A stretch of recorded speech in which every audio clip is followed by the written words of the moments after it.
Hello guys, আমি রাফি আর আপনারা দেখছেন রাফিজ ইংলিশ। আজকের ক্লাসটি খুবই গুরুত্বপূর্ণ কারণ আজকে আমরা শিখব ডাবল ভাওয়েল বা দুটি অক্ষর কখন বসে সেটা।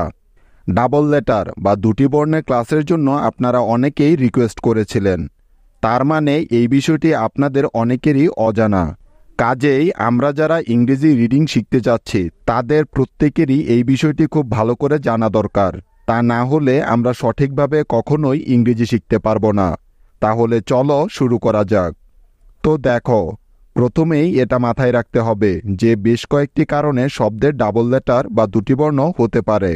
তার মধ্যে প্রথম কারণ হলো এক সিলেবল বিশিষ্ট ছোট শব্দের শেষে এস, এল, এফ, জেড এই চারটি বর্ণের কোনো একটি থাকলে শেষের বর্ণটি ডাবল হয়ে যাবে। ঠিক আছে, বুঝতে পেরেছ? অর্থাৎ শেষের বর্ণটি আরও একটি নিতে হবে। ঠিক আছে, আর আমরা সবাই তো সিলেবল কি সেটা জানি, তাই না? সিলেবল হলো কোনো শব্দের এমন অংশ যা একবারে উচ্চারণ করা যায় কোনো রকমের বাধা ছাড়াই, তাই না? তাহলে এই নিয়মটি থেকে আমরা শিখলাম যে দুটি জিনিস থাকলে কোনো বর্ণকে ডাবল করতে হবে।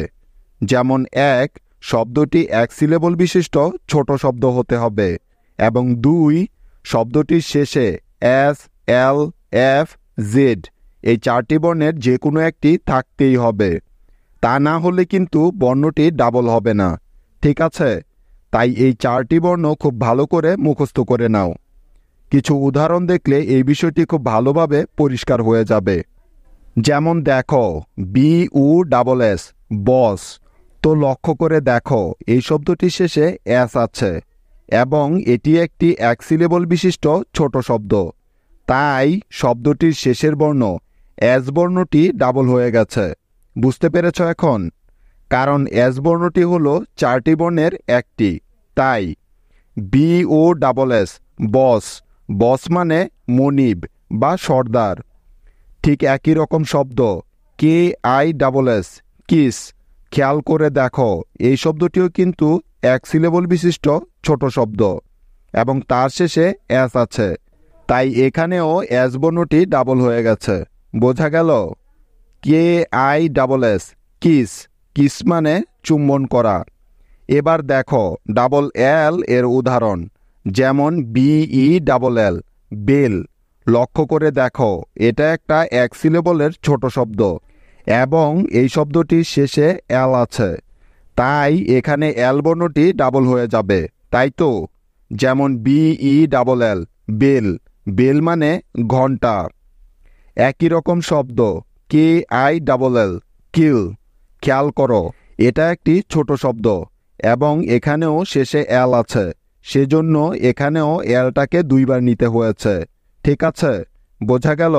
যেমন KILL কিল, কিল মানে হত্যা করা বা খুন করা। এখন দেখা যাক ডাবল এফ এর কিছু উদাহরণ, যেমন STAFF স্টাফ। লক্ষ্য করে দেখো, এটা একটা এক সিলেবলের ছোট শব্দ এবং শব্দটির শেষে এফ আছে, যার জন্য এই শব্দটিতেও এফ বর্ণটা ডাবল হয়ে যাবে। বোঝা গেল? STAFF staff. স্টাফ অর্থ কর্মী বা কর্মকর্তা। ঠিক আছে, মনে থাকবে তো? একই রকম শব্দ BLUFF ব্লাফ। খেয়াল করে দেখো তো, এই শব্দটি কি এক সিলেবলের শব্দ না? হ্যাঁ, এক সিলেবলেরই শব্দ এটা এবং শব্দটির শেষে আছে এফ, সেজন্য এই এফ বর্ণটাকে দুইবার নিতে হবে, তাই তো? সুতরাং BLUFF মিলে হয়ে গেল ব্লাফ। ব্লাফ মানে প্রতারণা করা বা ধোঁকা দেয়া। ঠিক আছে, এবার চলো দেখে নেই ডাবল জেড এর কিছু উদাহরণ, যেমন JAZZ জ্যাজ।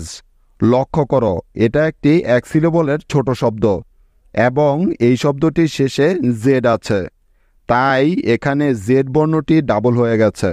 ঠিক আছে, বুঝতে পেরেছ? JAZZ jazz. জ্যাজ মানে এক ধরনের বাদ্যযন্ত্র। একই ধরনের শব্দ FIZZ ফিজ। খেয়াল করলে দেখবে যে এটাও এক সিলেবলের ছোট শব্দ এবং এর শেষে আছে জেড, তাই এখানে জেড বর্ণটি ডাবল হয়ে গেল, অর্থাৎ FIZZ মিলে হয়ে গেল ফিজ। ফিজ অর্থ ফিস ফিস করে শব্দ করা। বোঝা গেল?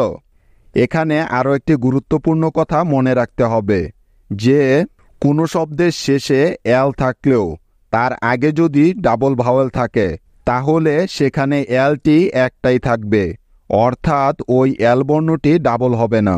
ঠিক আছে? যেমন FEEL ফিল, COOL কুল, FOOL ফুল। লক্ষ্য করে দেখো এই শব্দগুলোতে কিন্তু দুটি করে ভাওয়েল আছে এল বর্ণটির আগে, তাই এই শব্দগুলোতে এল বর্ণটি ডাবল হয়নি শেষে থাকার পরেও। বোঝা গেল? মনে থাকবে তো? এখন তোমাদের কিছু হোমওয়ার্ক দেওয়ার পালা।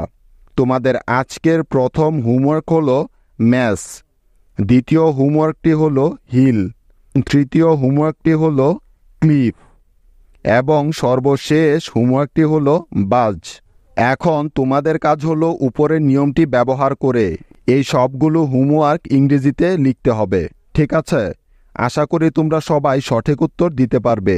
আজ এখানেই শেষ করছি, দেখা হবে কালকে। সে পর্যন্ত টেক কেয়ার, বাই।